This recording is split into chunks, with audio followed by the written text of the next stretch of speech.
Siete sempre su Radio Cittadella, al microfono Valentina Castellaneta, ospite Enzo Ferrari, Piero Caffio, ma abbiamo anche ospite qui con noi questa mattina Maria Spada, presidente dell'associazione Blue Butterfly. Buongiorno Maria. Buongiorno a voi e grazie.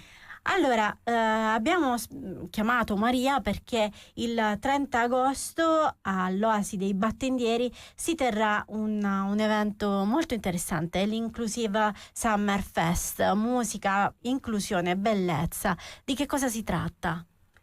Allora, come ho già detto precedentemente, si tratta proprio di una manifestazione in cui noi presentiamo l'inclusione vera, quell'inclusione in cui si crede e non in quell'inclusione in cui si deve, perché è qualcosa che ci deve appartenere, non è qualcosa che va costruito. Quindi è l'opportunità di far vedere al resto della società che che l'Oasi, appunto, che il gestore ci ha ospitati molto volentieri, dando la possibilità ai ragazzi della nostra associazione, dello Spettro, di poter suonare, di poter portare, no, nel pubblico questo momento di condivisione e di gioia, di formazione dei ragazzi con altri musicisti. Eh sì, perché Enzo, la Blue Butterfly ha creato proprio questa band, la possiamo chiamare così, che include tra loro ragazzi con lo spettro autistico e anche normodotati. E io ho già avuto modo di apprezzare il grande entusiasmo, la grande gioia che vengono sprigionati da queste iniziative, dove emergono dei talenti musicali di tutto rispetto, insomma.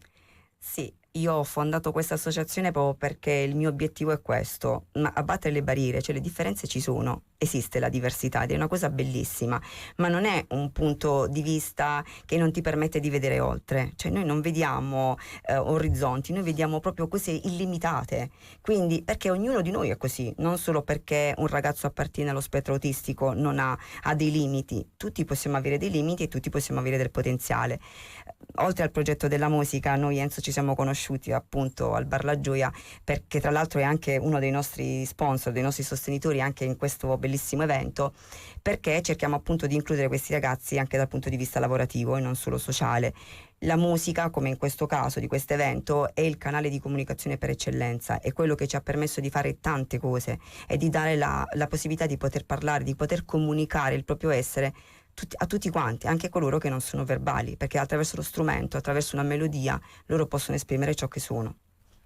Un'esperienza, quella di Maria, nata da un'esperienza personale, perché entrambi i suoi figli rientrano nello spettro autistico e giustamente quando le vivi ti rendi conto delle problematiche che affrontano questi ragazzi, non solo per creare un dopo di noi, quindi quel dopo i genitori, ma anche un durante noi. Certo.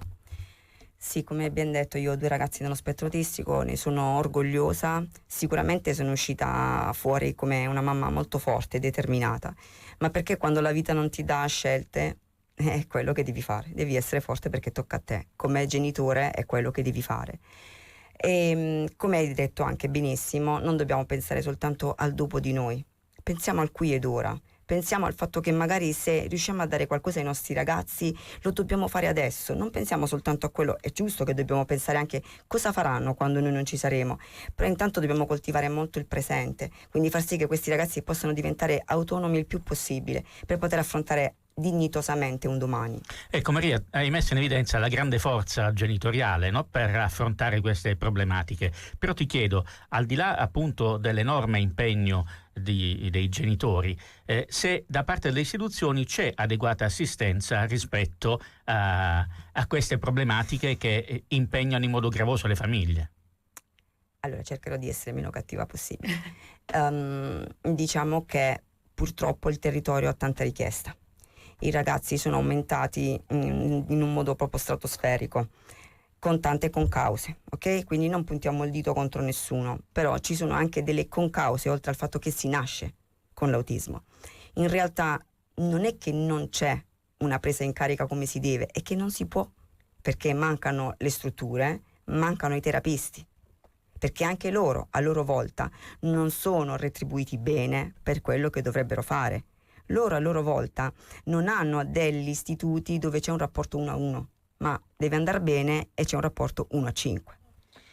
E allora in questo ultimo spazio continuiamo a parlare con Maria Spada, ospite questa mattina di Buongiorno Taranto, per raccontare un po' l'esperienza di un genitore con 2 figli autistici, con 2 figli con un disturbo dello spettro autistico. Parlavi della rete, parlavi della difficoltà con le istituzioni, quanto costa portare avanti l'educazione, anche non si può definire cura, ma diciamo un percorso pedagogico per un ragazzo con lo spettro autistico.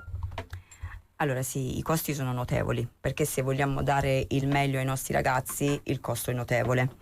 E quindi cioè, dietro questo non possiamo nasconderci. È vero che i nostri ragazzi prendono quel minimo di indennità che comunque serve un minimo a sopperire. Quando sono piccolini qualcosa di più le istituzioni riescono ad offrire, quindi ci sono dei centri riabilitativi sovvenzionati dalla ASL, ma quando si diventa un po' più grandi tutto questo non esiste più, quindi quel famoso buio, quel famoso isolamento che diciamo è presente nelle famiglie quando i ragazzi diventano più grandi è reale. Arrivati intorno ai 16 anni le istituzioni non ti accolgono più, quindi devi andare per forza in un centro privato e quindi i costi sono notevoli. Ecco Maria, ma per le famiglie più svantaggiate dal punto di vista economico le difficoltà quindi sono ancora più gravi, insomma. Questo sì, io devo dire la verità che ho potuto affrontare tutto questo grazie alla mia famiglia che mi ha aiutato, però le famiglie che hanno un disagio economico notevole fanno un'estrema fatica e molto spesso questi ragazzi non riescono a raggiungere dei livelli di autonomia che magari riesce a raggiungere un ragazzo che è seguitissimo. Quindi è indispensabile, cioè noi avremo veramente bisogno, no, di istituzioni, di strutture che possano accogliere anche i ragazzi più grandi. Io spero di farcela un domani, speriamo. E il vostro percorso serve anche a questo, non solo a instradare chi si trova in una situazione del genere, non sa come fare, ma anche volendo a stimolare quella rete, possiamo dirlo, non solo con le istituzioni, con la scuola, ma anche con le altre associazioni. Sì, il mio obiettivo è questo, collaborare con altre associazioni, andare dall'amministrazione è il mio prossimo passo e spiegargli umanamente di che cosa noi abbiamo bisogno. Noi vogliamo essere semplicemente aiutati a capire la strada da percorrere, non solo per i miei ragazzi, ma per tutti i ragazzi che vivono questa situazione o comunque qualsiasi altra forma di disabilità. Noi come associazione siamo aperti a tutti, se hanno bisogno ci siamo, come stiamo facendo adesso con questo concerto daremo la possibilità di vedere ciò che si può raggiungere attraverso la musica, quindi anche ci sarà mio figlio Alessandro che darà delle lezioni di musica dei bambini più piccoli, abbiamo altri volontari come Tonio Intermite che è un grande promotore di questo evento, che ci darà una mano ed altri musicisti che saranno presenti anche quella sera.